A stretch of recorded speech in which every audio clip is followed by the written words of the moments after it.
Сегодня мы в гости пригласили Дамира Хазрята, заместителя имама города Можайска. Вот, с кем мы сегодня, кто-то знаком с ним, кто-то познакомится только. Вот, мы сегодня очень рады его видеть.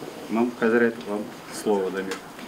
Прежде всего, то, что мы по милости Всевышнего Аллаха сегодня собрались, давайте сделаем небольшой дуа, иншаллах, почитаем. Ауду билляхи мина шайтана раджим, бисмилляхи рахмани рахим, альхамдулиллахи раббил аламин.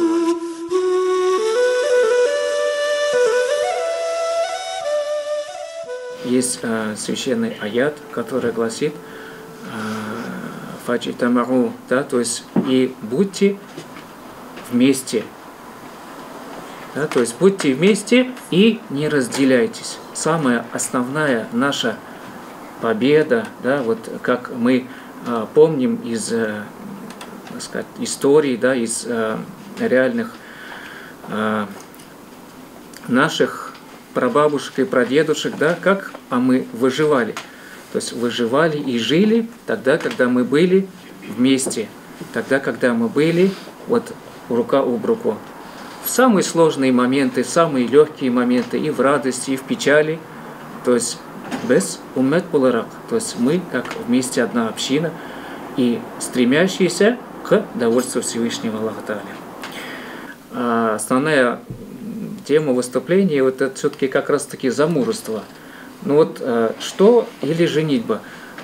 Наверное, больной вопрос у некоторых, такой актуальный вопрос, но на самом деле практика показывает очень интересную особенность.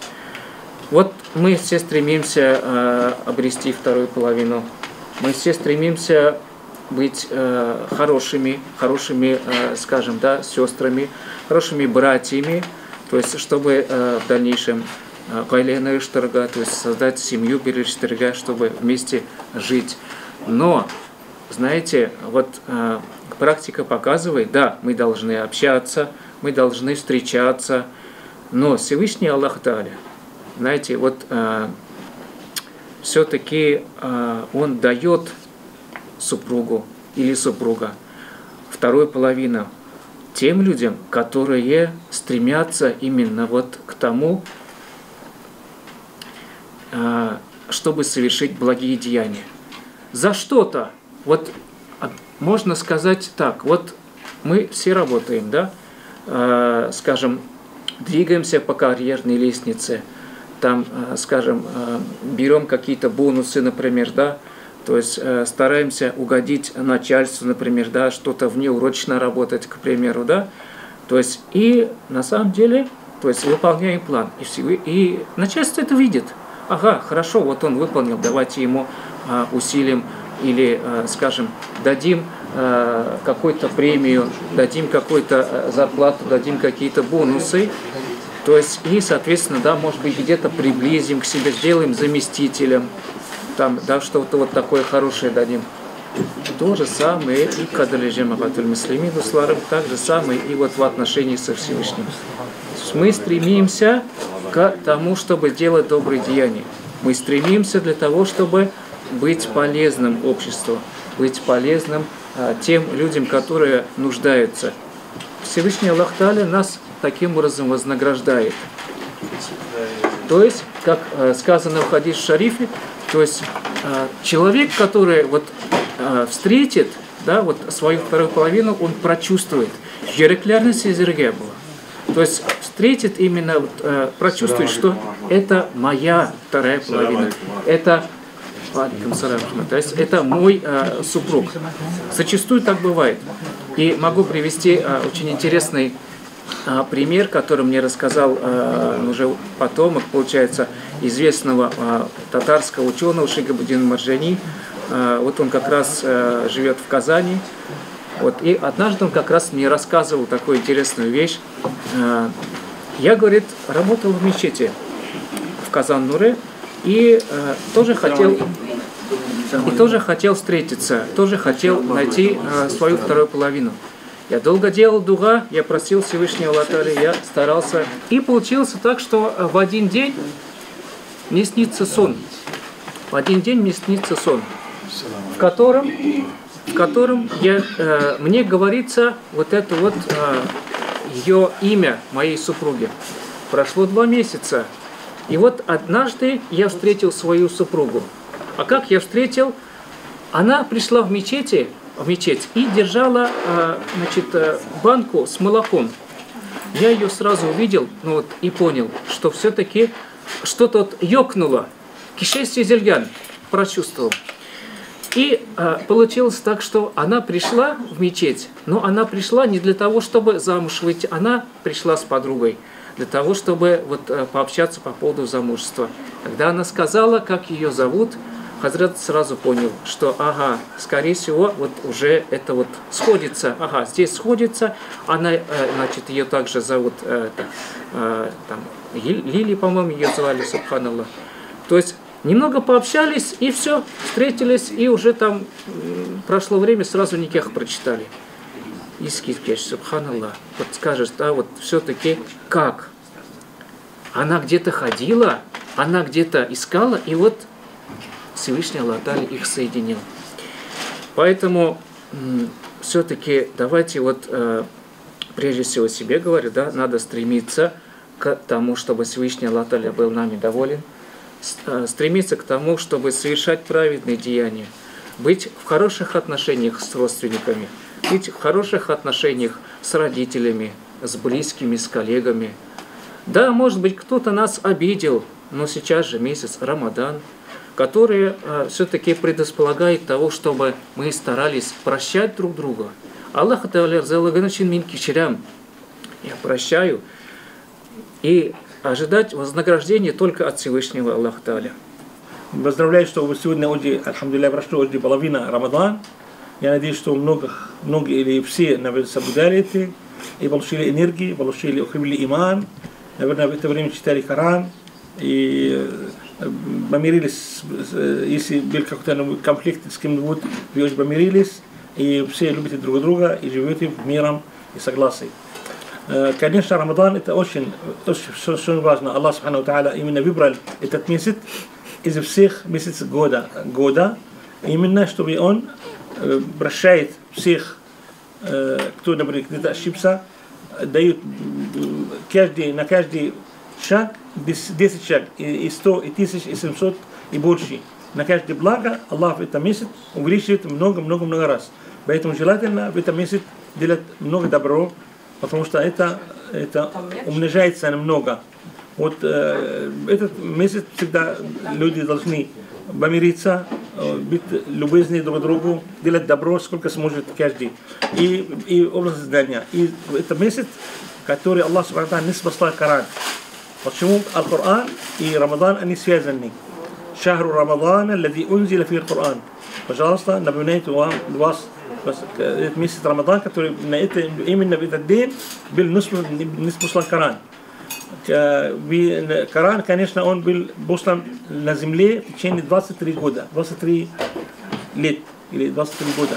А был из Лаух аль-Махфуз, из Вишни Лаух, из Вишни книга был послана на 7-е небо, которое у нас самое близкое, и тогда постепенно был послан Мухаммад ﷺ в течение 23 года. Первый аят вы сами, наверное, все знаете, Икра. И я хочу спросить, у кого есть перевод Корана на русском языке? Кто из вас имеет перевод Корана на русском языке? Никто, да? Есть, в телефоне. Сколько человек? У кого есть перевод? Поднимайте руку. Дома, что ли? Дома, да, конечно, дома, да.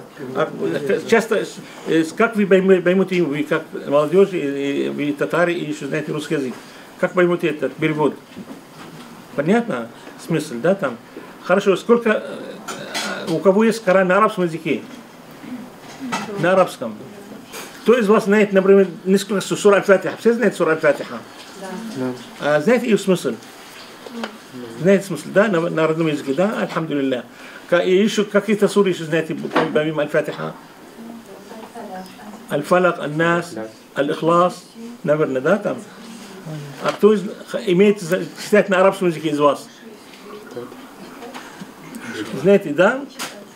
Читает, да, там? Читаете и смыслом или вы только читаете? Только читаете, да. Но я могу сказать, вы, альхамдулилля, вы родились в хорошие времена. Ваши родители и ваши дедушки родили в очень трудные времена, где все запрещено. Сейчас никто не имеет права говорить, я не знал. Никто не имеет права, я не знаю. Потому что все открыто, альхамдулилля. Несмотря что, например, есть свобода, есть возможность и читать, и узнать, и некоторые даже школы во всех местах, альхамдулилля, и в всех районах. Но есть ограничения. Все равно мы живем в время, которое называется американское время. Потому что ислам, Мухаммад саллаллаху жил 23 года, был 12-13 лет почти в Мекке, где был только маленькие мусульмане, меньшинства. А вокруг все они куфары, все они против ислама. Вы сейчас мусульмане, вы живете здесь, в России, вокруг вас не все верующие, поэтому мы считаем это режим, американский режим. Мы должны вести себя образ мусульманин, вежливо, знания, красота, активность, работа, порядочность и честность, чтобы показать, что мусульман, ислам это прекрасно. Мусульман не должен обманывать кого-то-нибудь. Мусульман не должен украсть. Мусульман не должен грубо видите, это, как называется, гречка, это, ведет себя неправильно, потому что это отражает на ислам. Например, когда мусульманская община, например, в арабском мире, где-то одни мусульмане, никто, когда кто-нибудь ошибается, не говорит, например, ислам плохой, он говорит, он плохой, потому что он сам, потому все мусульмане. А в России, когда один мусульман ошибается, они говорят, все мусульмане такие. Всегда один грех в меньшинство, он обещает на всех. А когда один мусульман делает что хорошее добро, никто не говорит, например, мусульмане хорошие, они говорят, это Махмуд хороший. Поэтому имейте в виду, пожалуйста, в этой стране и ведите себя вежливо, ведите себя даже иногда отступайте, чтобы показать, что ислам это мир, ислам это любовь, ислам это взаимное понимание, ислам это общительное, ислам это для всех людей. Если я хочу вам сказать историю всех религий, например, все религии, все пророки были посланы для свою народу. Аллах в Коране Карим говорит, мы послали Муса к своему народу, мы послали, например, Дауд или Ибрахим или Исмаил своим народом. А единственный пророк, который послан всех народов мира, это Мухаммад саллаллаху. И написано, и послали его рахматаль аламин, милосердие для всех народов. Вы, конечно, у вас не был среди татаров пророк, но вы считаете Мухаммад саллаллаху ваш пророк. Вы все любите Мухаммад саллаллаху. Так ли, да, там? Вы все считаете его ваш пророк, ваш любимый. Кто любого мусульманин, который не любит Аллах субхану тааля и не любит Мухаммад саллаллаху, больше, чем себя, больше, чем все, что имеет, он не является настоящим мусульманином. Мы должны очень, Мухаммад саллаллаху, такой великий пророк, великий личность, великий человек, который вообще, он так боролся, так старался, чтобы его книга была сохранена полностью, и так, чтобы он такие чудеса в своей книге Аль-Хадис Аль-Набавия, это священные хадисы, были, чтобы он, Мухаммад саллаллаху, оставил нас все, что необходимо для нас. Что необходимо для жизни. Мы, мусульмане, может и в меньшинство, и в большинство. Может и в немусульманская страна, и в мусульманская страна. Но поведение отличается. Здесь мы должны быть очень мирные и культурные, и как вам сказать, показать тебе, что вы выше все, что других. И стараться и знания. Ислам и знания это синонимы. Мусульмане, значит, он знающий. Аллах, Мухаммад саллаллаху говорит, кто не знающий, кто неграмотный, это не является мусульманином. Икра'у аль-илм мин аль-махд иля аль-лахд. Получайте знания из кабили до могилы. Все время мусульмане должны постоянно с книги. Первый аят, который Аллах послал, это икра. И обычно я люблю, когда встречаюсь с людьми, которые мало. Люблю сказать, например, именно повторить шахада. И разделяем грубо на две части. Один говорит «Ла иляха илляллах», а второй говорит «Мухаммад Расулуллах». Повторим, мы должны каждый день, утром и вечером повторить и шахада, что мы признаем, что мы рабы Аллах Субхану Тааля, что Аллах нас создал, мы свидетели каждый утром, что لا إله إلا الله محمد رسول الله мы говорим اللهم إني أشهدك وأشهد حملة عرشك وملائكتك وجميع خلقك أنك أنت الله لا إله إلا أنت وأن محمد عبد رسولك. Я свидетелю, что вы Аллах, вы наш Бог, наш Создатель, наш Всевышний Аллах.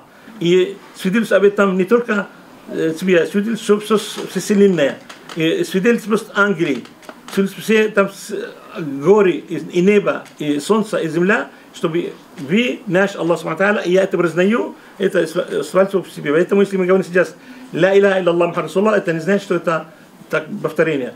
Давай так грубо. «Ла иляха илля Аллах». Всем, вот это ряд. Повторите, пожалуйста. «Ла иляха илля Аллах». Мухаммад Расулуллах. Аллаху Акбар, Аллаху Акбар. أشهد أن لا إله إلا الله